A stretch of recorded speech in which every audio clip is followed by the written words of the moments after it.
नमस्कार दोस्तों, संभव क्लासेज में एक बार फिर आपका स्वागत। मैं हूं आपका दोस्त जी आर चौधरी। मैं फिर हाजिर हूं इंडियन पॉलिटी को लेकर। आज हम पढ़ेंगे केंद्र राज्य संबंधों का जो तीसरा वीडियो है उसको देखेंगे, और आज का जो वीडियो है, तीसरा जो वीडियो है वो केंद्र राज्य संबंधों का हम एक भाग देखेंगे, वित्तीय संबंध। देखो, आज के वीडियो में हम केंद्र राज्य के वित्तीय संबंधों की देखरेख करेंगे कि किस प्रकार केंद्र और राज्यों के वित्तीय संबंध किस प्रकार के होते हैं। इस वीडियो में हम ये चर्चाएं करेंगे कि आखिर ऐसे वित्तीय संबंधों का मतलब है, मोटे तौर से आप देख लो, टैक्स या लेन देन से संबंधित जितने भी कामकाज होते हैं। तो इन लेन देन या इनकम के जो सोर्स या टैक्स की जो बात कर रहा हूं, इसमें हम पढ़ेंगे कि ऐसे कौन से टैक्स है जो केंद्र सरकार लगाता है, ऐसे कौन सा टैक्स है जो राज्य सरकार लगाता है, ऐसे टैक्सों का विभाजन है वो किस प्रकार होता है। तो पूरा का पूरा इसको हम समझने की कोशिश करेंगे कि केंद्र राज्य वित्तीय संबंध किस प्रकार के होते हैं। वीडियो शानदार रहने वाला, इंपॉर्टेंट रहने वाला है, इसमें कोई दो राय नहीं है। तो आप हमारे साथ जुड़े रहिए, देखेंगे वित्तीय संबंधों के बारे में। तो वित्तीय संबंधों को पढ़ने से पहले मैं आपको बता दूं कि भारतीय संविधान के भाग 11 में हमने पढ़ा था। ध्यान से समझना है, एक एक चीज को देखो, आप स्किप नहीं कर सकते, एक एक चीज को आपको ध्यान से समझना पड़ेगा। तो वित्तीय संबंधों की चर्चा की थी। वित्तीय संबंध की आज चर्चा कर रहे हैं, लेकिन उससे पहले आपने विधायी और कार्यपालक संबंधों की चर्चा की थी, वो था भाग 11 में। लेकिन वित्तीय संबंधों की बात करें तो संविधान के भाग 12 में इसका जिक्र किया गया। संविधान का भाग 12 वित्तीय संबंधों से संबंधित है, जिसमें केंद्र राज्य के वित्तीय संबंध है, और इसके लिए आर्टिकल है 268 से लेकर 293 तक के जितने भी आर्टिकल है वो केंद्र राज्य वित्तीय संबंधों से संबंधित है। भाग 12 आर्टिकल 268 से लेकर 293 तक के जो आर्टिकल है वो केंद्र राज्य वित्तीय संबंध। इसके अलावा भी बहुत सारे ऐसे आर्टिकल है जो इसमें नहीं है, लेकिन फिर भी केंद्र राज्य वित्तीय संबंधों की बात उसमें कही गई है। तो कुछ बातें उसकी भी करेंगे, और कुछ मोस्ट जो 268 से लेकर 293 तक के आर्टिकल है वित्तीय संबंधों से रिलेटेड जो आर्टिकल है उनकी भी चर्चा करेंगे। तो ध्यान से समझेंगे। तो देखो, पहली बात हम करें तो पहली बात एकदम क्लियर है कि देखो, आप सबको पता है कि 7वीं अनुसूची जो संविधान की है उसमें विभिन्न विषयों को अलग अलग डिवाइडेशन में अलग अलग सूचियां बांटी गई। संघ सूची बांटी गई, राज्य सूची है, समवर्ती सूची है, और इन तीनों में नहीं है तो उसको अवशिष्ट सूची माना जाता है। तो विधायी मतलब कानून निर्माण का काम अलग अलग सौंपा गया है। कार्यपालिका के वीडियो में भी आपने देखा, इन तीन सूचियों की बात करें तो क्या इस प्रकार की कोई सूची है जो संघ सूची जिसमें टैक्स लगाने का या इनकम का सोर्स केंद्र के पास होता है, राज्य सूची जिसमें इनकम का सोर्स राज्य के पास होता है, समवर्ती सूची जो ऐसा है कि वो दोनों को इसका वित्तीय फायदा मिलता है, और अवशिष्ट सूची भी ऐसी सूचियां हैं क्या।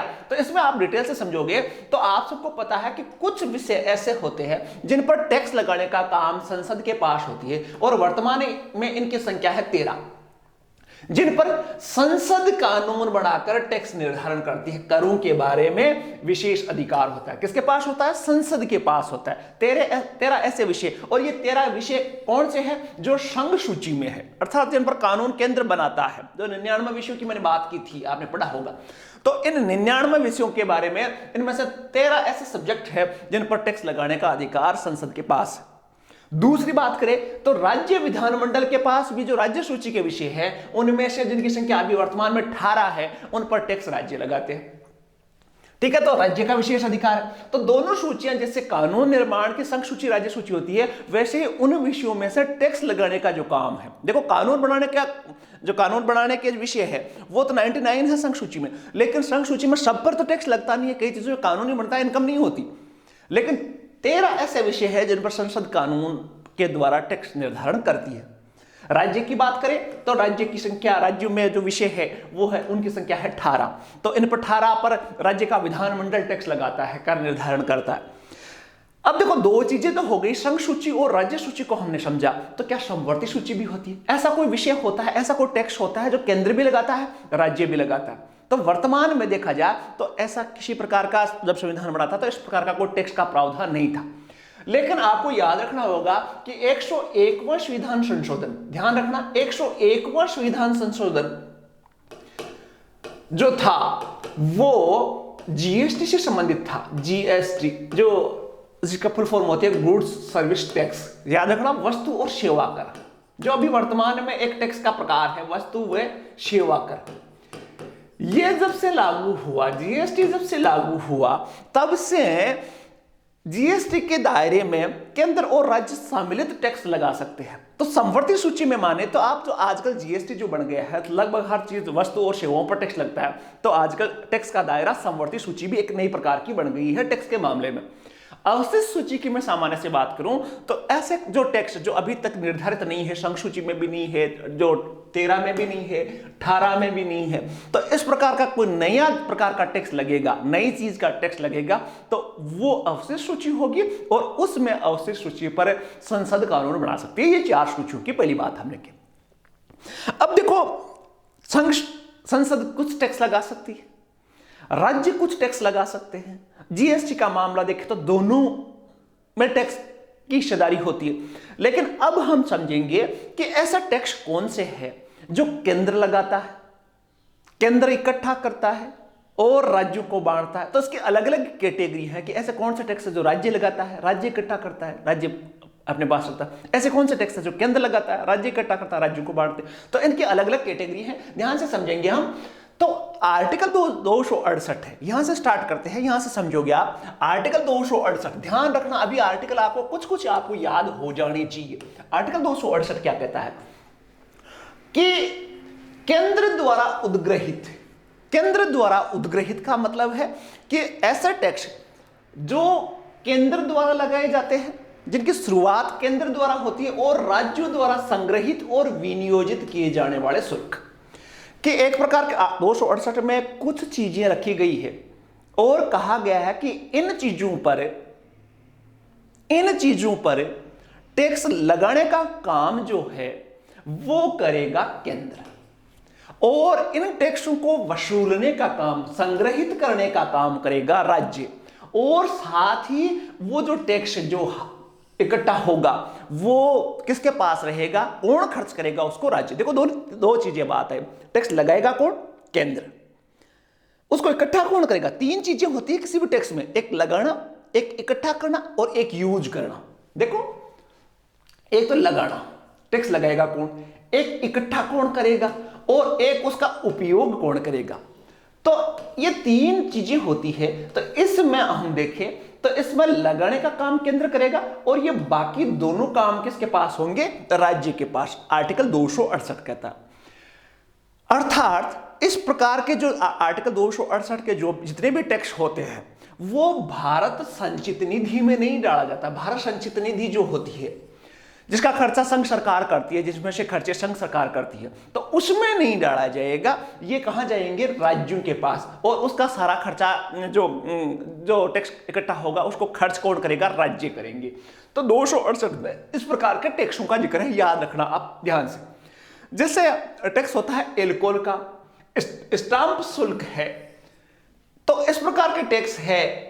शेयरों का अंतरण है, बीमा है, विनिमय पत्र है, लेटर ऑफ एक्सचेंज है, चेक और वादा नोटों के प्रोमाइज नोट जो होते हैं, इस प्रकार के टैक्स है जिनका निर्धारण केंद्र सरकार करती है, लेकिन उनको वसूलने का काम राज्य करते हैं और उनको यूज करने का काम राज्य करते हैं। ये आर्टिकल 268 कहता है। कुछ एग्जांपल, विनिमय पत्र, बीमा, शेयरों के अंतरण की बात करें, स्टाम्प ड्यूटी की बात करें, या आपको देखो और भी कुछ है, औषधीय और प्रसाधन की वस्तुएं हैं, इस प्रकार के टैक्स है। सौंदर्य वस्तुओं पर जो टैक्स होता है, तो इस प्रकार के टैक्स जो लगाता तो केंद्र है, वसूलने का काम राज्य के कर्मचारी करते हैं, राज्य सरकार करती है, और यूज भी उनको अपने पास ही रखती है, केंद्र को देने की जरूरत नहीं है। आर्टिकल 268 सिंपल भाषा में ये कहता है।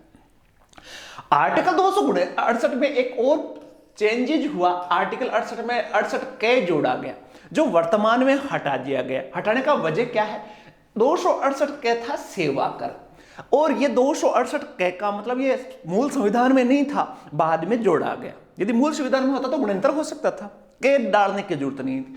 तो यह जुड़ा कब, 88वां संविधान संशोधन 2003 द्वारा जोड़ा गया, जिसका नाम है सेवा कर। सेवा कर का मतलब ये होता है, जैसे अभी आप मेरा वीडियो देख रहे हो तो इस पर जो इनकम होगी उस पर जो टैक्स लगेगा, इनकम जो इस वीडियो से पर जो टैक्स लगता है वो होता है सेवा कर। जैसे कोचिंग इंस्टीट्यूट में कोई वस्तु नहीं बनती, लेकिन फिर भी उससे टैक्स जमा होता है, जितने भी इनकम आए उनके फीस देनी पड़ती है, टैक्स देना पड़ता है, तो वो सेवा कर के दायरे में। ये पहले सेवा कर होता नहीं था, 88वां संविधान संशोधन 2003 द्वारा सेवा कर जोड़ा गया। लेकिन हुआ ये कि 2003 में इसको जोड़ तो दिया सेवा कर को, लेकिन बाद में 101वां संविधान संशोधन आया जिसमें जीएसटी का जिक्र था। जीएसटी में वस्तु भी है और सेवा भी है, दोनों है।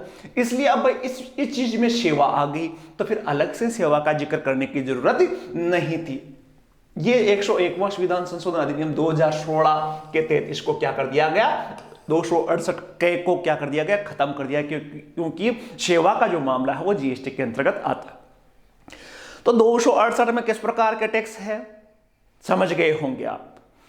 समझ रहे हो तो वीडियो कमेंट करके या अपनी जिज्ञासा जो है उसके बारे में आप कमेंट करके मुझे बताना, और वीडियो को प्यार से सब्सक्राइब जरूर कर ले, और साथ ही बेल आइकन को प्रेस करके ऑल सेलेक्ट कर ले। जब भी मेरा वीडियो आएगा सबसे पहले आपके मोबाइल पे घंटी बजेगी, इसलिए ऑल सेलेक्ट जरूर कर ले, और जल्दी से सब्सक्राइब चैनल को जरूर कर ले, और साथ ही अच्छा लग रहा है तो अपने दोस्तों को शेयर करें।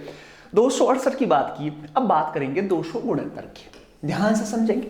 268 में केंद्र टैक्स लगाता था, राज्य वसूल करते थे। 269 क्या कहता है कि केंद्र लगाएगा, केंद्र इकट्ठा करेगा, लेकिन राज्यों को बांटा जाएगा, राज्यों को दिया जाएगा। ध्यान से समझ लो, इसमें लगाने का काम केंद्र का, इकट्ठा करने का काम केंद्र का, लेकिन उपयोग का काम राज्य का। राज्य के पास इसमें एक, उसमें दो था, इसमें दो केंद्र के पास आ गए। लगाने का काम भी केंद्र का, इकट्ठा करने का काम भी केंद्र का, और बांटने का काम, यूज करने का, उपयोग करने का काम राज्यों का। सारा का सारा पैसा केंद्र अपने पास नहीं रखता है इसमें। ये जो आर्टिकल 269 है वो किससे संबंधित है, ध्यान से समझना। 269 कहता है कि मान लो अंतर्राज्यीय व्यापार होता है वस्तुओं का, जैसे मान लो राजस्थान और गुजरात के मध्य व्यापार हो रहा है। अब देखो, राजस्थान तो अपने अंदर की चीजों पर टैक्स लगा सकता है, गुजरात अपने अंदर, राज्य के अंदर जो मामले हैं उन पर टैक्स लगा सकता है, लेकिन एक राज्य से दूसरे राज्य में व्यापार जो हो रहा है उसमें न तो राजस्थान टैक्स लगा सकता, न गुजरात टैक्स लगा सकता। उसका टैक्स किसको लगाना पड़ेगा, केंद्र को। लेकिन वो केंद्र लगाएगा और केंद्र इकट्ठा करेगा, लेकिन फिर जितना भी कलेक्शन टैक्स का होगा वो राज्य गुजरात और राजस्थान को दे दिया जाएगा। इसका जिक्र है आर्टिकल 269 में। देखो, 269 में कहा गया है कि जो अंतर्राज्यीय व्यापार और वाणिज्य क्रय विक्रय से संबंधित कर के बारे में है। 269 में मैंने कहा कि अंतर्राज्यीय व्यापार, एक राज्य से दूसरे राज्य में जो व्यापार होता है, लेकिन चूंकि 2017 में जीएसटी लागू हो गया तो इसलिए इस प्रावधान में कुछ संशोधन किया गया और एक नया अनुच्छेद 269 के बनाया गया, जिससे हम बोलते हैं आईजीएसटी के नाम से जाना जाता है। अब देखो, अंतर्राज्यीय व्यापार के लिए ये 269 बना है, लेकिन 2017 में जीएसटी आ गई, 101वां संविधान संशोधन आ गया, तो इसकी वजह से इसके लिए आईजीएसटी का काम भी यही है कि अंतर्राज्यीय व्यापार, inter state goods service tax जो होता है उससे संबंधित है। तो आपको याद रखने वाली बात है कि अनुच्छेद 269 के तहत जो भी व्यवस्था है वो अनुच्छेद 269 के में जो लिखा हुआ है उसके अलावा है। देखो, दो पार्ट हो गए, 269 के और 269। 269 में अंतर्राज्यीय व्यापार में क्या है, क्रय विक्रय से संबंधित है। क्रय विक्रय में भी क्या है, वस्तुओं। देखो, आपके थोड़ा सा कंफ्यूजन हो रहा होगा 269 और 269 के में, तो मैं आपको समझा दूं 269 और 269 के में क्या अंतर है। 269 के क्यों जोड़ा गया, जीएसटी की वजह, आईजीएसटी जो आई उसकी वजह से। तो 269 और 269 के में अंतर यह है कि 269 में वस्तुओं के बारे में है कि दो राज्यों के बीच यदि वस्तुओं का जो चेंजेज होगा, व्यापार होगा, तो उसके संबंधित है। जबकि 269 के वस्तु और सेवाओं दोनों के बारे में है। तो यहां जीएसटी के बाद में आया, तो जीएसटी में तो वस्तु और सेवाएं दोनों है, तो 269 के किससे संबंधित है, वस्तु और सेवाएं। तो कुछ वस्तुएं 269 के तहत इकट्ठी होती है, और जो आईजीएसटी है, ठीक है, तो इसमें 269 के, और दोनों का समझ लो आप, दोनों ही का संबंध है अंतर्राज्यीय व्यापार से। पहली बात तो इसमें सेवा है, इसमें वस्तुएं हैं केवल। दूसरी बात देखिए, तो 200 गुणोत्तर के तहत जितने भी टैक्स इकट्ठा होंगे, 200 गुणोत्तर के तहत जितने भी टैक्स इकट्ठा होंगे वो उन राज्यों में मैंने कहा बांट दिया जाएगा। लेकिन 200 गुणोत्तर जो IGST है, क्योंकि GST है, GST में कुछ हिस्सा केंद्र अपने पास रखता है, बाकी राज्यों में बांटते हैं। तो 200 गुणोत्तर के में जो हिस्सा, कुछ हिस्सा राज्यों को बांट दिया जाएगा और कुछ हिस्सा केंद्र को दे दिया जाएगा। इन दोनों में फर्क है, ये वस्तुओं पर है केवल, और ये वस्तु और सेवा। लेकिन जो वस्तुएं इसमें है वो इसमें नहीं होगी, थोड़ा सा अंतर है। जो वस्तुएं 200 गुणोत्तर में है वो वस्तुएं 200 गुणोत्तर कई में नहीं होगी। इसमें जो वस्तुएं और सेवाएं हैं वो उस कर को केंद्र और राज्यों में बांटा जाएगा, जबकि 200 गुणोत्तर में वो केवल वस्तुओं पर होता है और केवल राज्यों में बांटा जाता है। दो चीजें देखी, पहली 268 में हमने बात की कि केंद्र लगाएगा, राज्य इकट्ठा करेंगे, राज्य यूज करेंगे। 200 गुणोत्तर में हमने पढ़ा केंद्र लगाएगा, केंद्र इकट्ठा करेगा और राज्यों में बांटेंगे। लेकिन 200 गुणोत्तर केवल टोटली राज्यों में नहीं बांटा जाएगा। अब बात करेंगे 270 की। 270 को पढ़ने से पहले 271 को मैं समझाता हूं। 271 क्या कहता है? आर्टिकल 270 को बाद में पढ़ेंगे, 271 को पहले पढ़ना पड़ेगा यदि आपको समझना है। 271 क्या कहता है? 271 में ऐसे टैक्स है जो कुछ शुल्कों और करों पर संघ प्रयोजन के लिए अधिभार, अनुच्छेद 269 और 270 में से किसी बात के होते हुए भी संसद उन अनुच्छेदों में निर्दिष्ट शुल्कों या करों में से किसी भी समय संघ के प्रयोजन के लिए अधिभार द्वारा वृद्धि कर सकेगी, और वृद्धि से जो धनराशि प्राप्त होगी वो भारत की संचित निधि में जमा होगी।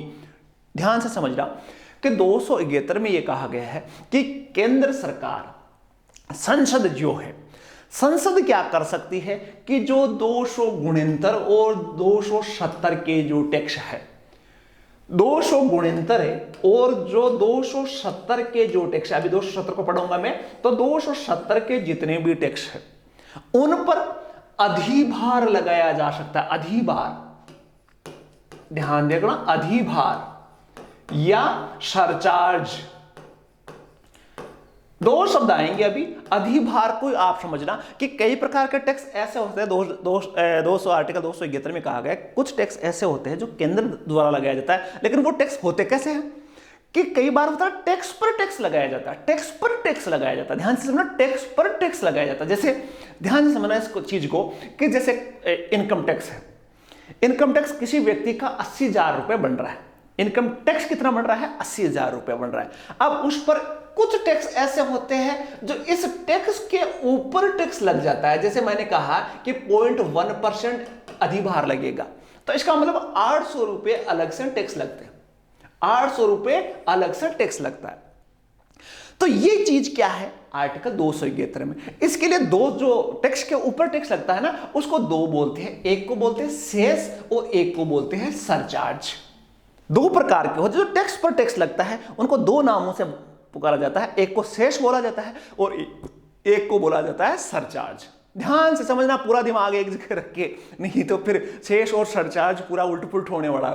सेस और सरचार्ज दो प्रकार के जो ऐसे टैक्स होते हैं जो आर्टिकल 271 में है, जिसका मतलब होता है कि टैक्स के ऊपर टैक्स। जैसे आपने चक्रवृद्धि ब्याज पढ़ा होगा, जिसमें क्या होता है? ब्याज पर ब्याज लगता है, ब्याज पर ब्याज लगता है। तो वैसे ही आर्टिकल 271 में जो टैक्स पर टैक्स लगता है वो दो प्रकार के होते हैं, एक होता है सेस और एक होता है सरचार्ज। अब भाई सेस और सरचार्ज क्या होता है? तो इनकी बात करें तो सेस की मैं बात करूं तो ये जब लगाया जाता है जो जिस काम के लिए लगाया जाता है उसी काम के लिए उस पर खर्च करना पड़ता है। शेष की बात होती है कि शेष कोई किसी चीज, किसी विषय के लिए लगाया जाता है कि हमें इस चीज में थोड़ी सी और उत्तरोत्तर ज्यादा पैसे खर्च करने हैं, तो उसलिए शेष लगाया जाता है। जैसे एजुकेशन का शेष लगाया जाता है, तो एजुकेशन का जो शेष होगा उससे जितने भी पैसे इकट्ठे होंगे वो किस पर खर्च होंगे?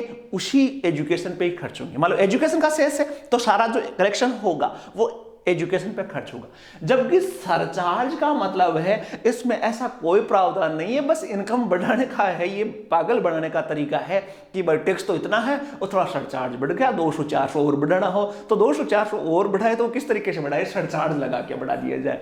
तो इस प्रकार के जो सरचार्ज होता है वो किसी उसी पर्टिकुलर उसी फील्ड में खर्च करने की कोई बाउंडेशन नहीं होती। वहीं सरचार्ज के लिए ऐसी बाध्यता नहीं है, उस पैसे को जहां मन किया वहां खर्च कर दिया। संसद ऐसे सरचार्ज जो लगाती है वो अपनी इच्छा से कहीं भी खर्च करते हैं। ये आर्टिकल 271 कहता है। तो 268 समझा हमने, 269 समझा, 271 समझा, बीच में छोड़ा था हमने 270। 270 क्या कहता है? 270 कहता है कि ये केंद्र द्वारा उद्ग्रहित और उनका केंद्र और राज्यों के बीच बंटवारा। देखो केंद्र इसको लगाता है और इसका खर्चा जो बंटवारा है वो केंद्र और राज्यों के बीच बांट दिया जाता है। देखो 68 के पैसे, गुणिंतर के पैसे राज्यों के पास होते हैं, लेकिन 270 में ऐसे टैक्स है जिनको केंद्र और राज्यों में बांटा जाता है। अब बांटा कैसे जाता है?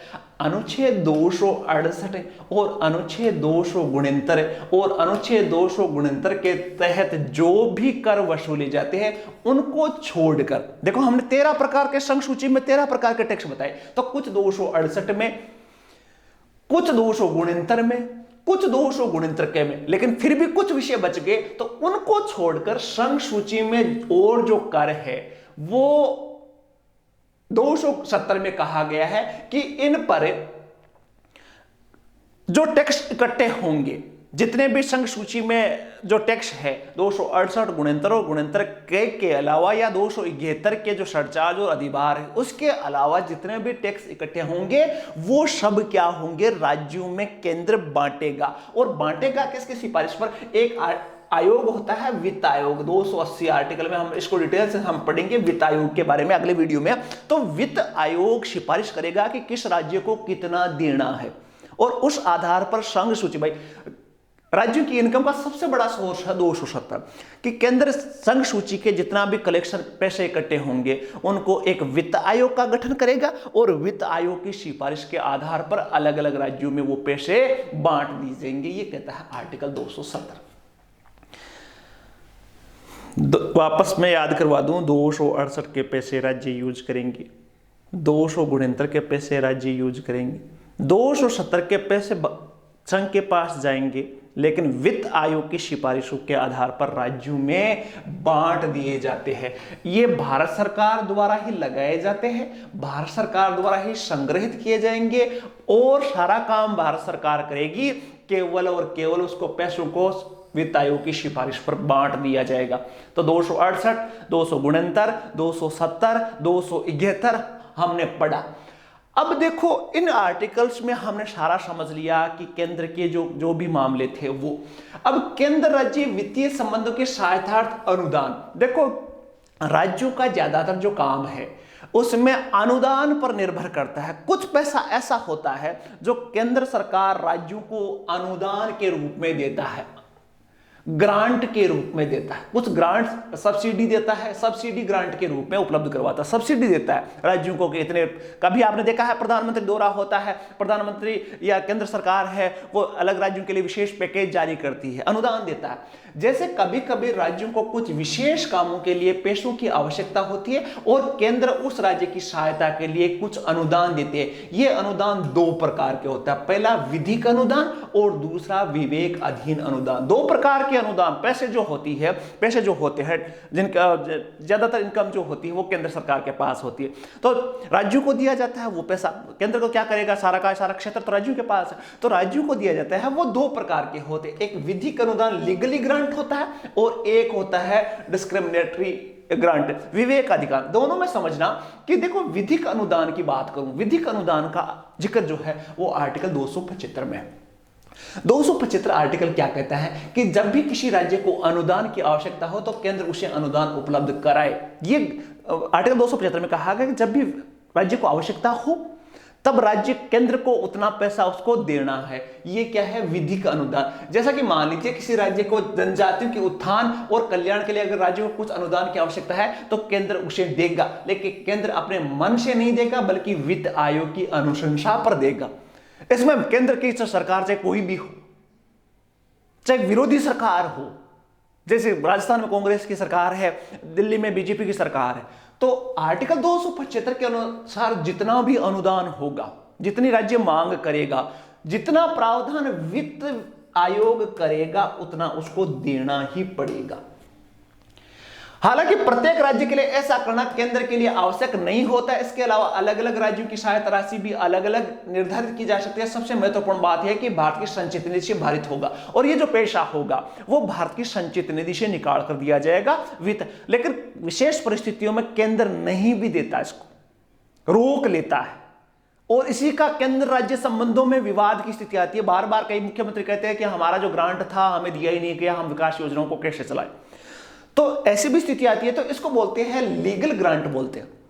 लीगल का मतलब आप यूं समझते हो कि जो कानून बनाया हुआ है, जैसे वित्त आयोग की सिफारिश से होती है, इसमें इतना रुपए इसको देना है इस यूज में। दूसरी बात के विवेकाधीन अनुदान, और विवेकाधीन अनुदान में आप सीधा सा समझ सकते हो कि यह केंद्र के विवेक पर निर्भर करेगा। वित्त आयोग की जरूरत नहीं है, बाध्य नहीं है। इसमें केंद्र को अगर मन करे तो दे सकता है, और केंद्र को मन नहीं करे तो वो नहीं देते। इसलिए कई बार प्रधानमंत्री होते हैं तो यह इस पर आक्षेप लगता है कि वो अपनी पार्टी की जहां जहां सरकारें होती है उनको ज्यादा अनुदान दे देता है, और जहां विपक्षी पार्टी की सरकार होती है वो कम अनुदान मिलता है। तो ऐसा अनुदान जो विवेक पर निर्भर करता है, विवेक का मतलब है अपने पक्ष के आदमी, अपना आदमी चोखा मित्र मुख्यमंत्री है तो उस राज्य को तो विवेकाधीन जो ग्रांट होता है वो ज्यादा मिल जाता है, और एकदम विपक्षी हो तो विवेकाधीन ग्रांट कम मिलता है। इसकी चर्चा 282 के तहत की गई है। देखो, जो आर्टिकल 275 है वो विधिक अनुदान की बात करता है,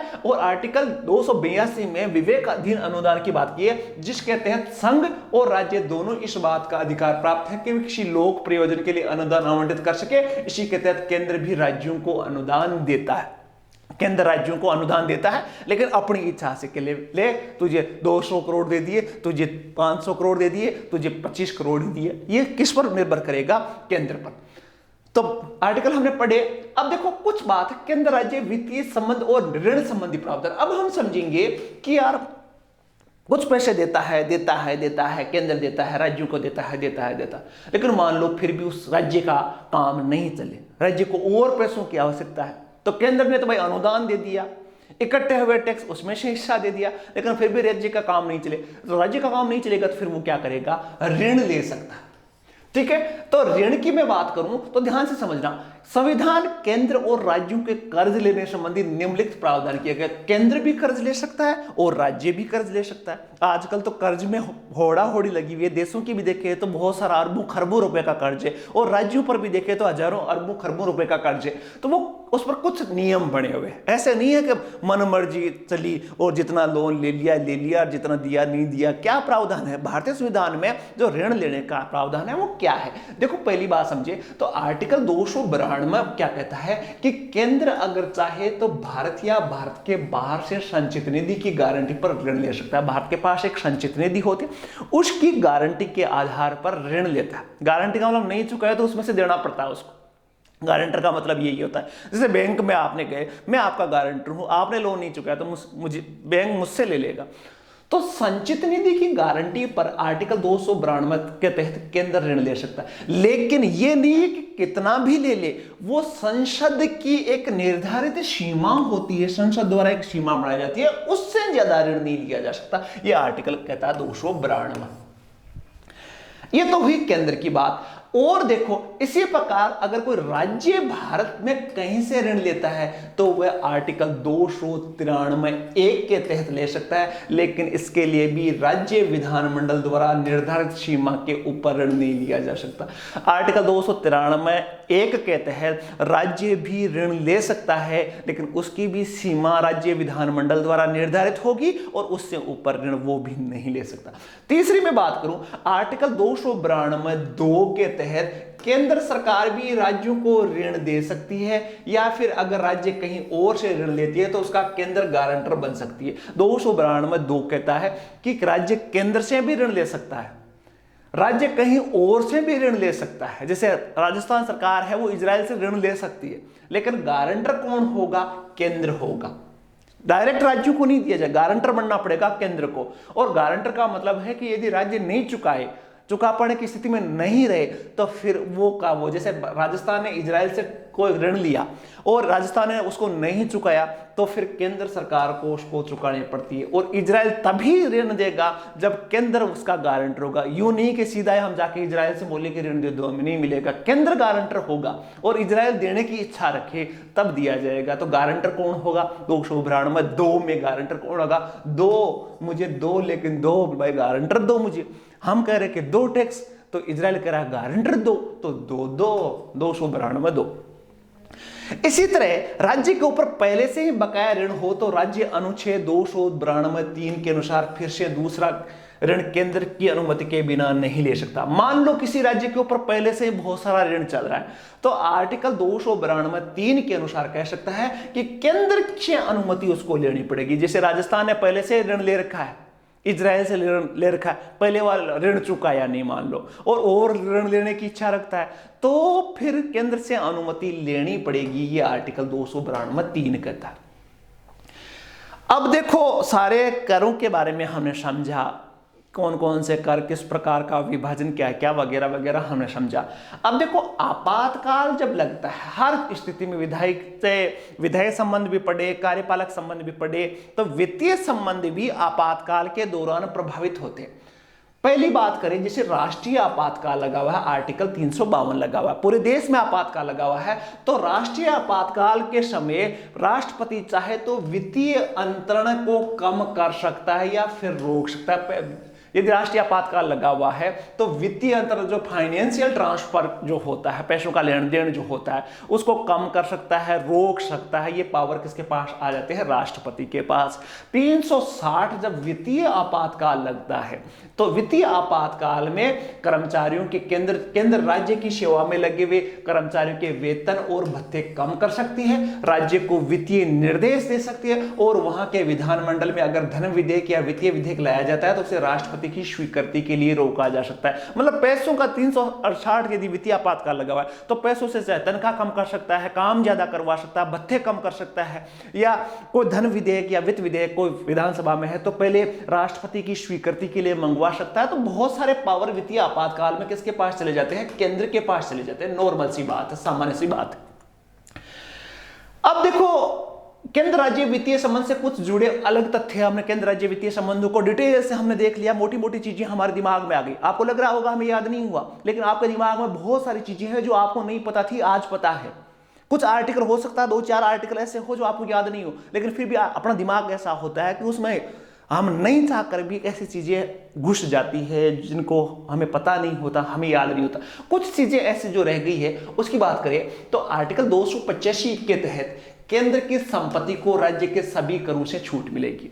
देखो केंद्र की जितनी भी संपत्तियां राज्य में होगी, आर्टिकल 285 ये कहता है कि उन पर राज्य टैक्स नहीं लगा सकते। कौन कौन सी संपत्ति? यहां जैसे केंद्र की कोई भूमि है उस पर टैक्स नहीं लगा सकते, कोई केंद्र का भवन है उस पर टैक्स, जैसे सामान्य आदमी राजस्थान में मैं जैसे मकान बनाऊंगा तो उस पर बहुत सारे टैक्स लगेंगे, लेकिन ये केंद्र का कोई मकान है तो उस पर टैक्स नहीं लगेगा। चल संपत्ति, शेयर इत्यादि सभी चीजें जिसका कोई मूल्य होता है उस पर राज्य टैक्स नहीं लगा सकता। आर्टिकल 287 क्या कहता है? आर्टिकल 287 कहता है कि राज्य केंद्र द्वारा उपभोग किए जाने वाली बिजली या केंद्र सरकार द्वारा विक्रय किए जाने वाली बिजली या फिर रेल चलाने के लिए इस्तेमाल में लाई जाने वाली बिजली पर कोई टैक्स नहीं लगाएगा। जैसे 287 जो कहता है वो 87 ये कहता है कि मान लो कुछ बिजली, मान लो यहां से ट्रेन चल रही है और ट्रेन के लिए केंद्र ने यहां बिजली सप्लाई दे रखी है तो उस बिजली पर टैक्स राज्य नहीं लगा सकता। बिजली का जो इश्यू है, ठीक है, तो केंद्र द्वारा उपभोग किया जाए, केंद्र सरकार द्वारा बेची जो जाए बिजली उस पर भी राज्य टैक्स नहीं लगाएगा, या रेल चलाने के लिए जो केंद्र बिजली उपलब्ध कराएगा उस पर राज्य टैक्स नहीं लगाएगा। आर्टिकल 287 सीधी सी भाषा में बस सामान पर टैक्स, केंद्र के सामान पर टैक्स नहीं लगेगा तो बिजली पर टैक्स कैसे लगेगा? आर्टिकल 285 कहता है कि केंद्र के जो सामान है उस पर टैक्स नहीं लगेगा, केंद्र की जो संपत्ति है उस पर टैक्स नहीं लगेगा। तो बिजली भी एक संपत्ति है, उस पर भी टैक्स नहीं लगेगा। आर्टिकल 287। 289 आर्टिकल क्या कहता है? इसके तहत राज्य की परिसंपत्तियां या आय को भी केंद्रीय करों से छूट प्राप्त होती है। इसी प्रकार जो राज्य की परिसंपत्तियां होती है उस पर भी केंद्र टैक्स, भाई ये तो राज्यों से दिया गया, तो राज्य भी कहेंगे कि हमें भी केंद्र से छूट मिलनी चाहिए, तो राज्य की परिसंपत्तियां हैं उस पर भी केंद्र टैक्स नहीं लगेगा। हालांकि संसद की अनुमति से केंद्र चाहे तो कुछ चीजों पर टैक्स लगा सकता है, क्योंकि भारत में केंद्र पावरफुल है, राज्य नहीं लगा सकते, लेकिन केंद्र चाहे तो लगा सकता है। वैसे उनको छूट होती है, विशेष स्थितियों में कभी कभी लगा दिया जाता है। तो ये तो हमने कुछ विशेष बातें पढ़ी। अब राज्यों का भलाई के लिए ऐसी कौन कौन सी वित्तीय बातें हैं जिसमें राज्य की भला करने का केंद्र कोशिश करता है? देखो ध्यान से सुनो, वित्तीय मामलों पर राज्य हितों की रक्षा के लिए अनुच्छेद 276 के तहत संविधान में यह व्यवस्था की गई कि संसद सिर्फ राष्ट्रपति की सिफारिश पर ही ये विधेयक रखे जाएंगे। कुछ विधेयक ऐसे होते हैं, आर्टिकल 276 ये कहता है कि कुछ विधेयक ऐसे होते हैं जो राष्ट्रपति की सिफारिश पर ही संसद में प्रस्तुत, कुछ विधेयक ऐसे होते हैं जो संसद में रखने से पहले राष्ट्रपति को पूछा जाता है, क्योंकि उससे क्या होता है, राज्यों के हितों की भलाई होती है। कौन कौन से विधेयक, देखो ध्यान से समझना। ऐसा कोई विधेयक जिनमें राज्यों का हित और वह किसी कर या शुल्क का अध्यारोपित करे। यदि कोई टैक्स राज्यों पर लगाया जाता है, नया टैक्स, संसद में ऐसा विधेयक रखा जा रहा है जिसमें राज्यों पर कोई नया टैक्स लगाया जा रहा है, तो उसकी पूर्व अनुमति किससे प्राप्त करनी पड़ेगी? राष्ट्रपति से प्राप्त करनी पड़ेगी, आर्टिकल 276।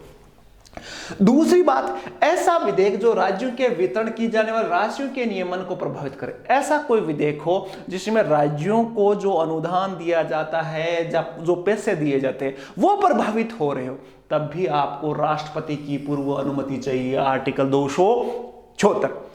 तीसरी बात, ऐसा विधेयक जो राज्य के प्रयोजन हेतु किसी विशिष्ट कर या शुल्क पर अधिभार आरोपित करते हो, अधिभार मतलब शेष या सरचार्ज यदि लगाया जा रहा है, तब भी राष्ट्रपति की पूर्व अनुमति। तीन चीजें मैंने बताई कि यदि सरचार्ज लगाया जा रहा है राज्यों पर तो राष्ट्रपति की पूर्व अनुमति, नया टैक्स लगाया जा रहा है तो राज्य की पूर्व अनुमति, या फिर राज्यों को दिया जाने वाला पैसा प्रभावित हो रहा है तो राष्ट्रपति की अनुमति चाहिए, आर्टिकल 276। तो यह था आपका केंद्र राज्य वित्तीय संबंधों के बारे में हमने पढ़ा, और सारे बिंदु इसमें 10 के लगभग अनुच्छेद है जो हो सकते हैं आपको याद अभी नहीं हुए हो, लेकिन आपको मैं कह सकता हूं कि आपको याद है ये, और नहीं है तो एक बार वीडियो को आप ध्यान से देखना, वापस आप समझने की कोशिश करना, और आपके निश्चित तौर से वो समझ में आएगा। जैसे ये आर्टिकल 285 का जिक्र आप पढ़े, आंखें बंद करके मनोयोग से उसको समझने की कोशिश करना कि इस आर्टिकल में क्या कहा, बड़े शांत दिमाग से। जैसे आप फिल्में देखते हो, गाने देखते हो, वैसा ही आनंद अपने को वीडियो में भी आप लेने की कोशिश करोगे, तब जाके आपका कंपटीशन में सिलेक्शन होगा। मेरा लंबा अनुभव रहा है, इसमें से ज्यादा यदि एक बार वीडियो आपने निश्चित तौर से शांत दिमाग से देख लिया, तो इससे बाहर जो हार्ड सवाल है, जो आपको नहीं पढ़ने की आवश्यकता, वो आपको जरूर याद नहीं रहे होंगे। बाकी जितने भी इंपॉर्टेंट है वो आपका दिमाग अपने आप लेगा, लेकिन शर्त ये है कि इतने मैं अभी जो बात कर रहा हूं वो बात आपने सुनी कि नहीं, क्योंकि वीडियो को स्किप करना, वीडियो को वापस छोड़ के सीधे गाने चलाओगे तो फिर तो भाई रिजल्ट की उम्मीद नहीं की जा सकती। लेकिन मैंने कोशिश की है कि डेटा कलेक्ट किया है, बड़ी मेहनत करके एक वीडियो बनता है, तो उसका फायदा तभी है जब आप पूरा वीडियो देख के उसको समझने की कोशिश करो, और साथ ही हमारी मेहनत को आप और प्रोत्साहित करो। आपको वीडियो कैसा लगा ये कमेंट करके, चैनल पे जो नए हैं वो जल्दी से सब्सक्राइब करके अपने दोस्तों को शेयर करें। एक से बढ़कर एक वीडियो लाने की मैं कोशिश करता रहूँगा। एक नए वीडियो के साथ हम जल्द मिलेंगे, तब तक का आपके कमेंट का इंतजार रहेगा। एक नए वीडियो में नए ज्ञान, नए नॉलेज के साथ जल्द हाजिर होऊंगा। तब तक के लिए धन्यवाद। जय हिंद।